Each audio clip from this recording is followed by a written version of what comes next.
Yo tout le monde, c'est Kevin DL de la team Red Ribbon TCG. On se retrouve aujourd'hui comme prévu pour l'analyse du deck Kaba Broly Univers 6. Comme j'avais déjà dit la semaine dernière, ce sera très probablement la dernière vidéo qu'on vous fera avant le CDF. Je reviendrai un peu plus tard sur ça à la fin de la vidéo, mais pour l'instant en tout cas, euh, allons-y pour cette analyse de deck. Comme d'habitude, je vais commencer par vous expliquer un peu le but du deck. C'est très simple. Comme déjà c'était le cas anciennement avec le deck Vegi et Univers 6, celui-ci est de la même manière très aggro. Comme je l'ai écrit, avec surtout si vous jouez le leader KB-U6, vous avez clairement un potentiel de kill tour 2. À votre tour 2, surtout si vous commencez, vous allez pouvoir enchaîner euh, vraiment extrêmement un grand nombre d'attaques qui peuvent être fatales à votre adversaire. Et à côté de ça aussi, vous allez spam votre board avec beaucoup de petites créatures, mais aussi des grosses créatures. Et à l'aide de bon nombre de vos battles, vous allez pouvoir aussi contrôler les énergies adverses. Contrôler les énergies adverses qui peut être utile si vous n'arrivez pas à tuer votre adversaire rapidement. Vous allez quand même pouvoir répondre à ces actions et les minimiser en tapant des énergies avec vos cauliflowers, avec vos kefla aussi en combo, etc. Les extensions nécessaires pour créer ce deck, c'est simplement la BT7, puisque au final dans la BT7 il y a euh, des cartes extrêmement importantes dans le deck qui sont du coup la Kale SR, certes pas si importante que ça, mais aussi la Caulifla SR et le Champavados SR. C'est vraiment les trois cartes là qui sont primordiales dans le deck, surtout les deux dernières que j'ai citées. Et après, le reste du deck, vous le trouverez quasiment en intégralité dans l'expert deck. Il y a des cartes qui sont exclusives à l'expert deck, ou sinon il y a simplement des cartes qui sont dans l'expert deck, qui sont communes, et en plus d'être, même si c'est pas des cartes exclusives, en achetant l'expert deck, vous les aurez quand même en foil, et ça, c'est toujours bien à prendre. Les points forts du deck. Comme déjà dit, c'est un deck extrêmement explosif. Vous allez pouvoir, excusez-moi, et vous allez pouvoir mettre en place un board très rapidement avec vos caulifla et vos kale drop 1 qui du coup vont pouvoir aller tuto des trucs dans vos decks ou dans votre zone de dispersion, avec votre kale drop 2 si vous jouez le leader KB ou un autre leader U6 qui du coup va pouvoir aller comme anciennement avec les decks Vegi, check le top 10 pour aller tuto un KB ou une caulifla dans le deck pour la jouer directement. Et là aussi, vous pouvez ensuite enchaîner sur l'effet de votre KB ou votre caulifla.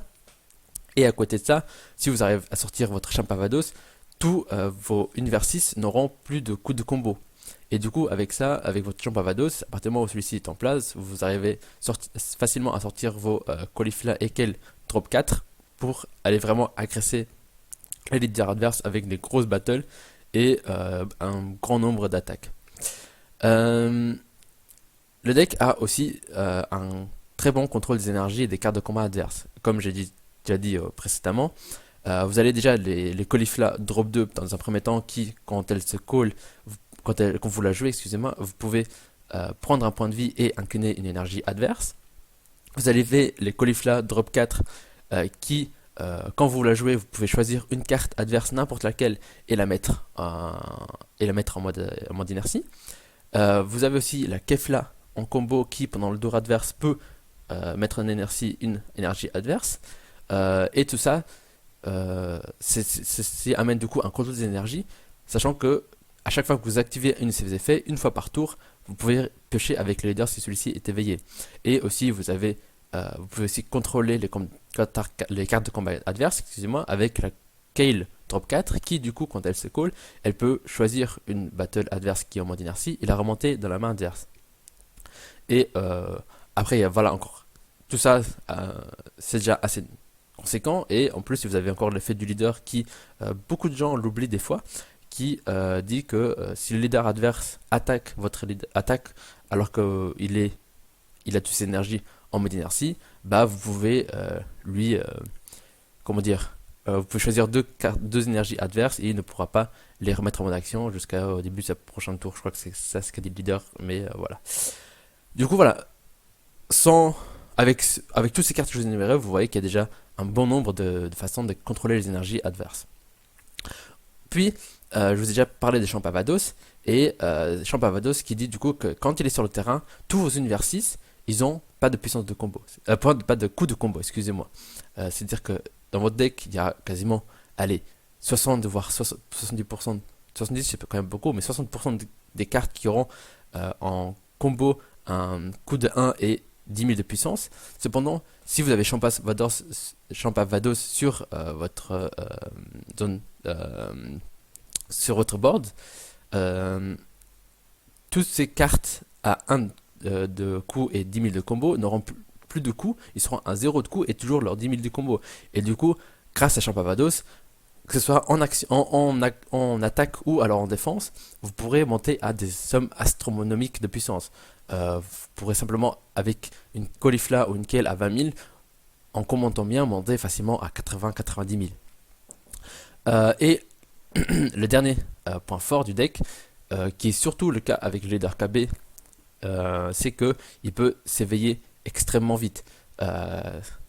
Vu que, pour ceux qui ne connaissent pas, du coup, le leader KB, il dit que quand il est non éveillé, à chaque fois que vous allez jouer une carte de combat, celle-ci gagne 5000. Et vous pouvez choisir un de vos points de vie et la prendre en main. Sachant que ceci est à chaque fois que vous jouez une carte. Ce n'est pas limité à une fois par tour, ça proc à chaque fois. Du coup, si à votre tour 1, imaginons vous jouez une carte, vous prenez un point de vie, à votre tour 2, si vous vous démerdez bien, vous arriverez facilement à sortir, à vous passer à 4 points de vie pour vous éveiller et pour rallonger votre tour 2 et c'est vraiment ainsi que vous allez réussir à tuer votre adversaire à votre tour 2 alors que vous allez simplement commencer votre tour avec 2 énergies, mais en enchaînant bien vos cartes et en utilisant bien vos énergies, notamment avec des haricots magiques qui sont également très très importants dans le deck, vous allez vraiment arriver à un gros total de nombre d'attaques durant votre tour 2. Passons maintenant au point faible du deck. Il y en a très peu, mais ils sont très conséquents. Je vous explique. Déjà, le premier point faible, c'est que le deck a un gros potentiel de briques. Comme je l'ai dit apparemment, il y a toujours les mêmes cartes clics qui reviennent dans le deck. Il y a les Kale Drop 4, un peu moins importantes, mais il y a surtout les Caulifla Drop 4, qui sont notamment votre gros... c'est vraiment la carte qui met le plus de pression au leader adverse, puisqu'elle a 20 000 et double frappe. Et à côté de ça, il y a Champavados. Champavados qui fait en sorte que vous passez de soit une main qui, pour 0, vous avez 70 000 de combo, ou alors pour 0, vous pouvez un combo. Si vous n'avez pas d'énergie, vous ne pouvez pas combo si vous n'avez pas Champavados sur le board. Et du coup, c'est vraiment ainsi que si vous n'avez pas les bonnes cartes au bon moment, vous allez simplement devoir lâcher des fins de tour alors que vous êtes à 2 énergies, ou alors vous n'allez à aucun moment pouvoir agresser votre adversaire parce que vous n'allez peut-être vous allez pouvoir toucher vos drop 1 et vos drop 2, mais peut-être vous n'allez pas toucher les drop 4 ou votre Champavados qui seront vraiment utiles. Ou notamment aussi les Kefla qui elles peuvent vous aider à extend vos plays, à aller encore plus loin dans votre action. Même si dans le deck vous avez du coup quelques petites cartes telles que la Caulifla drop 1 ou le KB drop 2 si vous le jouez, qui peuvent vous aider à cycler votre main et à aller tuto dans le deck les cartes nécessaires, le potentiel de briques reste toujours là. Le deuxième point faible, qui là aussi est une des raisons pourquoi le deck a des fois du mal à gagner, c'est qu'il est très prévisible. Moi je vous parle du deck alors que je l'ai à peine joué, et n'importe qui s'étant un peu intéressé à la méta saura vous dire ce que fait un deck U6. Ce sera toujours le même schéma, c'est-à-dire que vous allez avoir Champavados, vous allez avoir les Caulifla et les KLSR, vous allez avoir la Kefla Union Potara, etc. Et surtout si le joueur adverse joue un leader KB, vous savez qu'à partir du moment où il est full tap et qu'il a sorti son Union Potara, il pourra plus rien faire. Et si vous arrivez à survivre jusqu'à ce stade, même imaginons du coup il est full tap, il va Union Potara sa Kefla promo sur du coup une Caulifla et une Kale. Si vous êtes à 3 PV, vous savez que vous ne pouvez pas mourir ce tour-ci parce qu'au plus il vous mettra 2 points de dégâts et c'est tout. Et c'est vraiment ça qu'il faut prendre en compte, que dans un jeu de cartes, la connaissance des potentiels des plays adverses est très importante. Et vraiment, Avec le leader Broly, c'est notamment un des points forts de jouer le leader Broly par rapport au leader KB, mais ça je vous en parlerai un peu plus tard, c'est que avec le leader Broly, vous pouvez jouer des espaces-temps, des champas, alors qu'avec le leader KB, bah justement, vous ne pouvez pas. Le leader KB, pour ceux qui ne connaissent pas, vous n'avez pas, dans votre deck, vous pouvez seulement jouer des cartes qui sont univers 6 ou alors des Vegeta. Euh, Autant vous dire qu'il n'existe pas de Overheal Vegeta ou univers 6 et il n'existe pas de Champa ou de Kaio qui donne double frappe dans ces comment dire, ayant cette condition. Et du coup, surtout avec les leaders KB, certes, vous allez pouvoir être plus explosif, mais vous serez à l'inverse aussi beaucoup plus prévisible. Et le dernier point faible, c'est que qui dit U6 dit vraiment sensible aux réductions de puissance. Vous avez du coup vos Kale drop 1 et votre Caulifla drop 1 qui certes ne peuvent pas être mises KO. Et de la même façon, vous avez votre Champavados qui, quand il est censé être placé en drop via une capacité adverse, vous pouvez défausser une carte de vos mains et en fait il reste. Alors que euh, quand vous êtes face à un deck qui a l'accès à de la réduction de puissance, bah, vos drop 1 déjà ils vont pas être mis KO, mais ils peuvent être placés à 0 de puissance, du coup ils seront placés en drop et ils ne seront pas considérés comme KO, mais simplement placés en drop via un effet adverse, du coup ça va passer.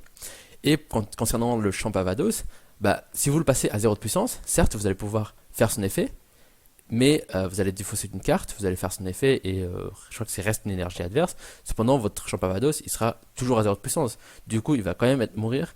Et à moins que vous voulez faire la loupe infiniment, bah, votre Champavados à la fin il va juste être placé en drop. Et du coup, autant vous dire que tous les leaders rouges principalement, c'est le gros point faible des decks U6. Passons maintenant aux cartes clés, j'en ai déjà un peu parlé. Et j'ai beaucoup réfléchi à quelles cartes clés j'allais placer dans ce slide. Et il y en a eu plusieurs qui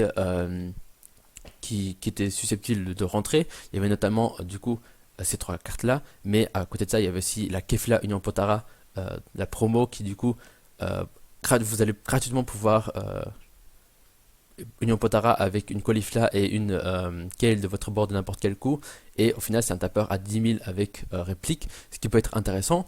Et à côté de ça vous avez aussi la Kefla, je crois que c'est une Kefla de la BT7 simplement, qui est du coup bicolore, mais quand vous allez combo avec, si c'est le tour adverse, bah, vous pouvez choisir une énergie adverse et la mettre en inertie, ce qui du coup vous permettra avec votre leader de piocher et en même temps vous allez limiter les plays adverses pendant leur tour. Ces deux cartes là m'ont fait hésiter, mais au final c'est ces trois cartes là que j'ai choisi et je vais tout de suite vous expliquer pourquoi. Déjà la Caulifla drop 1, pour ceux qui ne la connaissent pas, bah, elle peut pas être mise KO et, par les effets adverses et excusez-moi, quand vous la jouez, vous allez chercher voir les 5 premières cartes de votre deck et vous allez pouvoir prendre un univers 6 dans celle-ci.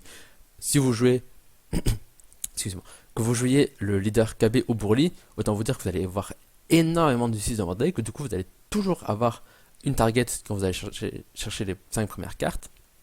Mais ce qui est intéressant aussi, c'est que c'est vraiment la carte qui va pouvoir vous permettre à tuto les cartes clés de votre deck. Si vous vous retrouvez dans des mains sans drop 4 ou sans Champavados, bah, c'est vraiment la carte clé que vous allez vouloir avoir.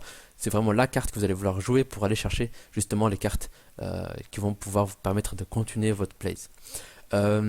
Ensuite, il y a la Caulifla drop 4, je vous ai déjà dit, c'est vraiment le gros finisher de votre deck. C'est la seule carte dans votre deck, sauf erreur de ma part, mais je suis quasiment sûr de ce que je dis. En tout cas, si vous jouez KB, bien sûr. C'est la seule carte qui a double frappe et c'est vraiment la carte avec laquelle qui va mettre le plus de pression au leader adverse. C'est une carte déjà, bah, quand elle arrive en jeu, vous allez pouvoir mettre en mode inertie n'importe quelle carte adverse, que ce soit une battle ou, ou une énergie, ou même le leader si vous voulez, si ça vous fait plaisir. Et ensuite, elle a 20 000 et double frappe. C'est vraiment autant laquelle elles sont intéressantes parce que elles sont jouées, parce que c'est bleu, parce que ça vous aide à faire les zones Potara, autant c'est clairement la Caulifla qui fait le deck. Et la dernière carte, je vous en ai déjà parlé, c'est clairement Champavados. Champavados qui du coup, comme je vous ai déjà dit, vous allez déjà vous allez sortir avec son effet apparition bleu-jaune pour un jaune. Du coup, certes vous allez devoir combo avec une ou deux cartes pour avoir des cartes bleu-jaune dans votre zone de combo. mais après vous allez sortir juste pour un d'énergie jaune, et à partir du moment où il est sur le board, votre adversaire va avoir du mal à le gérer, et tant qu'il est là, comme je l'ai déjà dit auparavant, tous vos universités auront 0 de coup de combo, ce qui est extrêmement intéressant, surtout que du coup, vous allez pouvoir utiliser cet effet pour evolve avec vos caulifla et vos Kale SR. Passons maintenant à la suite. Du coup, je vais vous présenter deux decklists. La première, ce sera du coup avec leader KB, et la deuxième sera avec leader Broly. Je vais commencer du coup avec leader KB parce que c'est quand on parle du U6, on parle, c'est comment dire, c'est le leader U6 qui est le plus joué. Excusez-moi. À côté de ça, vous avez aussi dans la bête set le leader Hit et le leader Kale ou Caulifla, et vous avez encore d'anciens leaders, mais la plupart du temps le leader U6 qui est joué avec ce deck, c'est KB et Vegeta. Je vous ai déjà un peu parlé du leader. Euh, En gros, la grande différence entre du coup le leader KB et le leader Broly, c'est que avec le leader KB, vous avez encore plus de manières de contrôler les énergies adverses. Du coup, vous allez la Kefla en combo qui, sauf erreur de ma part, marche seulement si votre leader est un univers 6. Et à côté de ça aussi vous avez la Kale Drop 2 qui, elle, vous servira à flood encore plus rapidement votre board et servira aussi notamment à vous éveiller à votre tour 2 si vous arrivez à trouver des bonnes targets. Excusez-moi, puisque imaginons à votre tour 1, vous avez joué une battle, vous avez pris un point de vie, du coup vous êtes à 7. À votre tour 2, vous allez pouvoir jouer cette Kale. Du coup, vous allez faire déjà l'effet de votre leader, elle va gagner 5000 et vous allez prendre un point de vie. Du coup, vous allez passer à 6. Vous allez faire l'effet de votre Kale, vous allez choisir, vous allez voir les 10 premières cartes et prendre une, une, euh, une caulifla, excusez-moi, et un KB à coût d'énergie de 2 ou moins dans ces 10 premières cartes et la jouer. Vous allez du coup, pour la plupart du temps, si vous voulez vous éveiller, vous allez choisir du coup la caulifla, drop 2.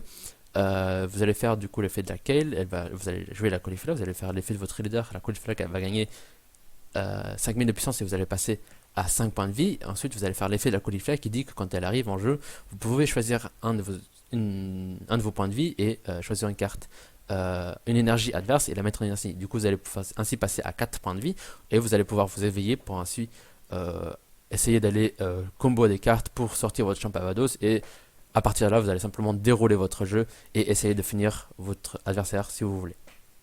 Et du coup, c'est vraiment là une des cartes clés vraiment quand vous jouez un leader U6, et la raison de pourquoi vous allez peut-être vouloir jouer ce leader U6, c'est que voilà, vous avez d'explosivité, vous avez de meilleures possibilités de spam votre board, notamment grâce à cette Kale Drop 2. La Kale Drop 2 qui est limite une des seules cartes nécessitant un leader univers 6 pour être joué dans ce deck. Je ne vais pas commenter plus en détail cette decklist, j'ai juste choisi cette decklist parce que c'était une des decklists qui avait eu une assez bonne perf. Autant les trucs qu'on pourrait peut-être relever, c'est le fait qu'il ne joue pas des negate en main, de contre en main, de contre attaque en tout cas. C'est surtout souvent une question de goût. Cependant, lui, il joue le contre mise en jeu Champa, puisque vous avez accès aux des énergies bicolores dans ce deck. C'est souvent une question de goût. Il y a des gens qui vont jouer des Time Magic en main, il y a des gens qui vont jouer des Kinto en main. Lui, du coup, il joue les Champa en main. Vous voyez quand même qu'il y a 2 Time Magic et 2 Kinto en side qui peuvent être utiles contre différents match-ups. Là aussi, en parlant du side, c'est un des défauts, notamment, c'est peut-être le plus gros défaut de ces leaders, c'est que c'est sa restriction. Vous avez le droit de jouer que des Univers 6 ou alors des Vegeta dans votre deck, et ça compte aussi pour le side. Du coup, qui dit cette restriction dit que vous n'avez pas le droit déjà des espaces-temps, comme je l'ai dit, des Champa, mais aussi des cartes clés contre certains match-ups, tels que peut-être des Tenshinhan contre Janemba, des Haru, des Bear Masket qui sont joués actuellement, qui peuvent être joués actuellement, toutes ces cartes-ci. Du coup, il essaye souvent de trouver des alternatives contre certains match-ups, notamment la drop set Union Potara Kefla, qui est peut-être un des outs possibles face au deck Janemba. Passons maintenant à la decklist Broly. La decklist Broly, celle que j'ai prise, simplement la toute première, disons, qui a été jouée, c'est celle du coup de Marcel Russell. C'est celle qui a, je pense, popularisé largement le deck.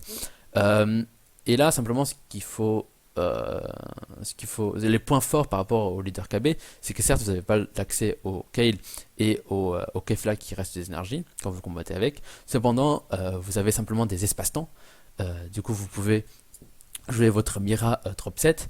Vous avez accès à Champa. Du coup, en plus, qui dit Mira plus Champa avec le leader, ça peut vraiment rentrer facilement 2 voire 3 dégâts, même si vous avez plus de CBL.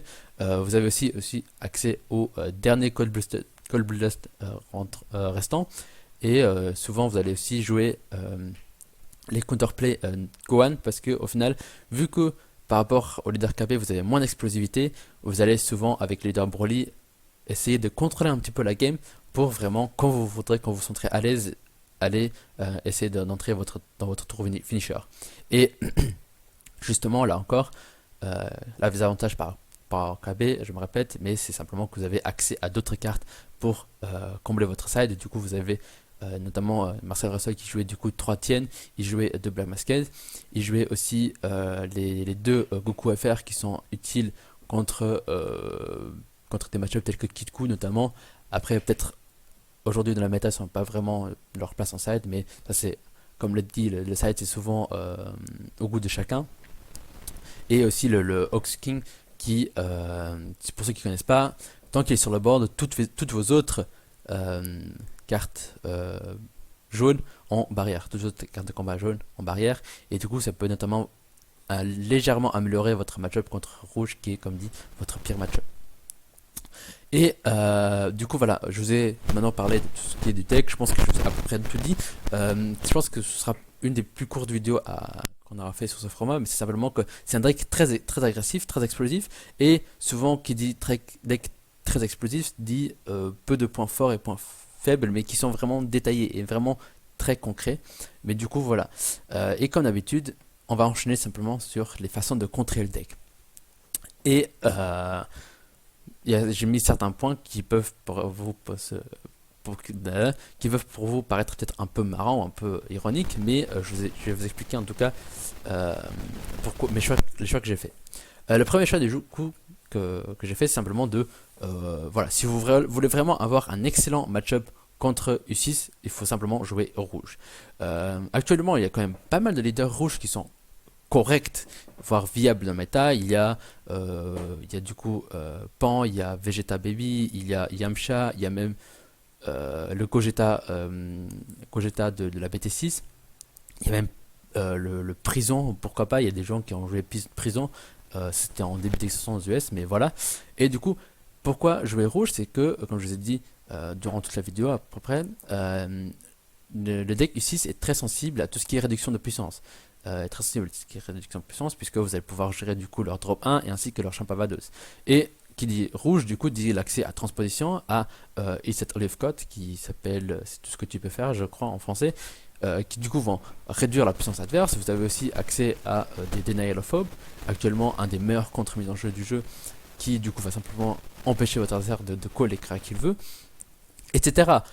Si vous jouez d'autres decks, en plus, si vous jouez notamment Prison, vous allez avoir accès à la Negate qui donne moins 5000 à tout le board. Si vous jouez Baby, vous avez simplement Vegeta Baby, vous avez simplement le leader qui lui aussi va réduire l'énergie, la puissance adverse, etc. Du coup, vous allez voir que si vous jouez rouge, le match-up contre U6 va souvent être beaucoup plus facile qu'avec n'importe quelle autre couleur. Ensuite, le deuxième conseil que je vous donne, c'est de retarder le plus possible le tour de rush adverse. Vous savez que, surtout si je joue KPU6, il peut vous rush au tour 2. Cependant, vous, votre tour 2, vous allez avoir beaucoup de difficultés de défendre.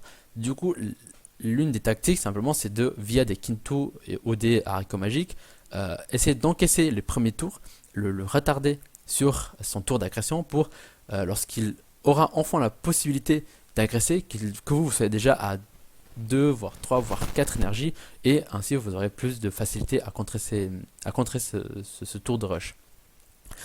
Le troisième conseil que je vous donne, c'est surtout un conseil contre KB, mais qui peut être aussi utilisé contre Broly, c'est l'empêcher de spam son board. Vous avez du coup Black Masked Saiyan qui va pouvoir proc, pour ceux qui ne connaissent pas déjà, Black Masked Saiyan qui vous dit que quand votre adversaire joue une carte de combat de 15 000 de puissance au moins via un effet, via un effet qui n'est pas un mot-clé, il doit discard 2 cartes de sa main. Et là, contrairement à ce que beaucoup ont pensé au début, du coup, ça marche que sur les cartes de 15 000 de puissance au moins, mais du coup, ça va pas marcher sur ces Kale et sur Caulifla drop 4 qui vont évoluer. Cependant, si le leader adverse est un KB, ça peut notamment le retarder et lui compliquer un peu la tâche de spam sur board, puisque du coup il ne pourra pas jouer ses Kale drop 2, ou alors s'il les joue et s'il colle quelque chose avec, il devra se défausser de 2 cartes. Et de la même manière, il ne pourra plus jouer ses Planet Sadela s'il en joue, puisque là encore, ce sera un mot-clé et du coup il devra défausser une carte de sa main. L'autre possibilité de retarder un peu son spam de board, c'est les Jacko. Les Jacko, j'écris Jacko parce que c'est vraiment la carte dont je connaissais le nom. Actuellement, la carte qui est plus jouée, c'est une carte de la BT5. Je crois que c'est un caillot, je sais pas lequel caillot c'est.